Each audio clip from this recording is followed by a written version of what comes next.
प्रिय छात्रों, हिंदी के इस शिक्षण सत्र में आपका हार्दिक स्वागत है। आज हम मुहावरे एवं लोकोक्तियों के 7वें भाग का अध्ययन करेंगे। इस भाग में स्वर ओ और औ से प्रारंभ होने वाले मुहावरे, उनका अर्थ और वाक्य प्रयोग की हम चर्चा करेंगे। पूर्व के भाग यदि आप न देख पाए हों तो डिस्क्रिप्शन में लिंक दी गई है, वहां से देख सकते हैं। आइए प्रारंभ करें। ओखली में सिर देना मुहावरे का अर्थ होता है जानबूझकर संकट मोल लेना। वाक्य प्रयोग, पड़ोसी द्वारा अपशब्द कहे जाने पर पिता ने पुत्र को समझाते हुए कहा कि तुम्हें किसी के व्यक्तिगत झगड़े में नहीं पड़ना चाहिए था, अब ओखली में सिर दिया है तो भुगतो। ओढ़नी बदलना मुहावरे का अर्थ होगा पक्की सहेलियां बनना। वाक्य प्रयोग, सुधा और प्रभा की बचपन से चली आ रही गहरी दोस्ती को देखकर गांव वाले कहते नहीं थकते कि उन्होंने ओढ़नी बदल ली है। ओठ तक न हिलना, अर्थ कुछ न बोलना। वाक्य प्रयोग, रंगे हाथ पकड़े जाने पर चोर की लोगों ने जमकर धुनाई की, किंतु चोरी की बात पर उसने ओठ तक न हिलाया।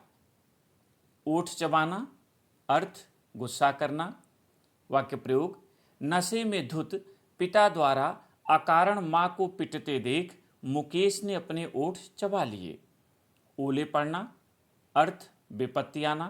वाक्य प्रयोग, हंसी खुशी ससुराल में रह रही कमला के पति द्वारा अचानक नाराज होकर तलाक दिए जाने से उसके सिर पर ओले पड़ गए। ओस पड़ जाना मुहावरे का अर्थ लज्जित होना। वाक्य प्रयोग, कक्षा में प्रथम आने की बात कहने वाले सुरेश के परीक्षा में अनुत्तीर्ण होने से उसके इरादों पर ओस पड़ गई। औंधे मुंह गिरना, अर्थ धोखा खाना या नीचा देखना।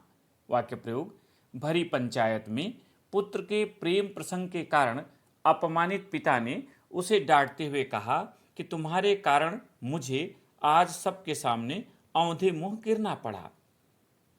औने पौने करना, अर्थ जो कुछ मिले उसी मूल्य पर बेचना। वाक्य प्रयोग, विमलेश के व्यवहार से उसके पास बहुत कम ग्राहक आते हैं, इसलिए वह दिन भर औने पौने करता रहता है। औंधी खोपड़ी होना, अर्थ निरा मूर्ख होना।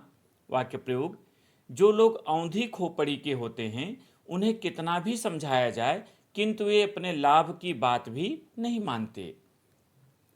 अवघट घाट चलना, अर्थ उचित को छोड़कर अनुचित मार्ग अपनाना।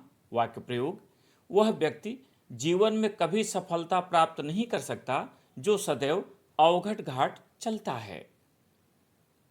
और का और हो जाना, अर्थ बदल जाना। वाक्य प्रयोग, इस संसार में ऐसे लोगों की कमी नहीं है जिनका व्यवहार संपन्नता को पाकर और का और हो जाता है। इस भाग में इतना ही। अगले भाग में व्यंजन वर्ण की हम शुरुआत करेंगे। तब तक के लिए बहुत बहुत धन्यवाद।